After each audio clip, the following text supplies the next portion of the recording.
probably don't remember, but Spitballs of Wisdom was 2 questions. And basically, like, I would invite people on. It was on Facebook Live, and I just recorded it. And basically, the 2 questions were like, what is something you wish you knew when you were younger? And what's something you wish schools were teaching? And it was just totally directed towards having coaches and parents. I wanted to learn from their perspective what to do with these kids. But once I got into the schools, it was like, oh, that's the perspective I really needed.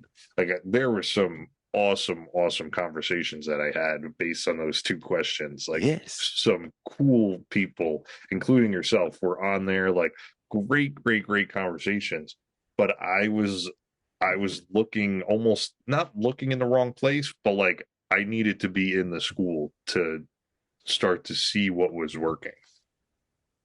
And so I Yeah. took a lot of these conversations, took a lot of the information, and was like, all right, now I have some ideas, but like, now I need to bring them into the classroom, and I need to see how we can make this work so kids understand it. And sometimes it works for one class and then it doesn't work for the next class.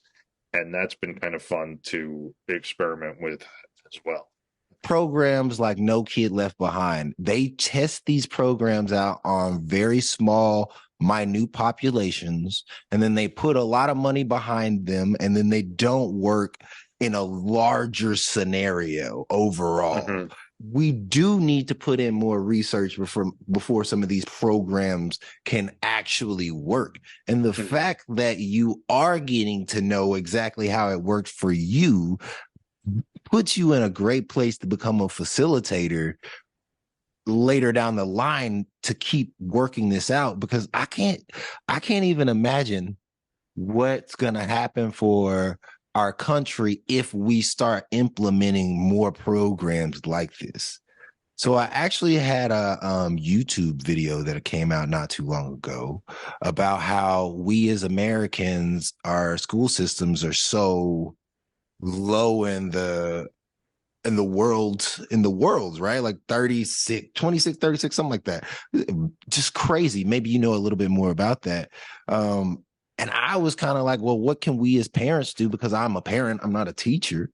Mm-hmm. And I just recognize there are things that I could do, but it's beautiful to hear that there's things you can do. What are your thoughts about that?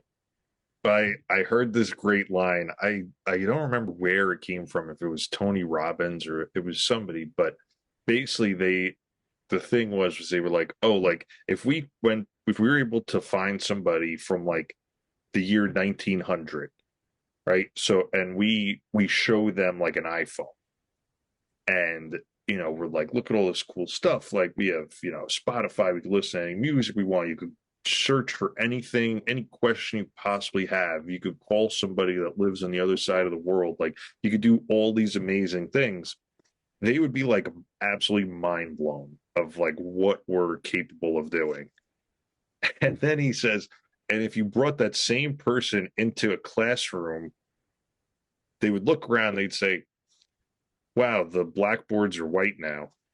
And that's like the only thing Wow. that's changed in the classroom. Wow. Yes. Yes. Oh my God. We still teach the same way. The There's same one stuff. They're teacher. Yeah. probably reading the same books. Like, it's like, How to Kill a Mockingbird. yeah. I mean, great book, but there's nothing better out by now. Jeez. Like, wow, damn, you guys are still reading Shakespeare? Like, come on, nobody's come along since that guy.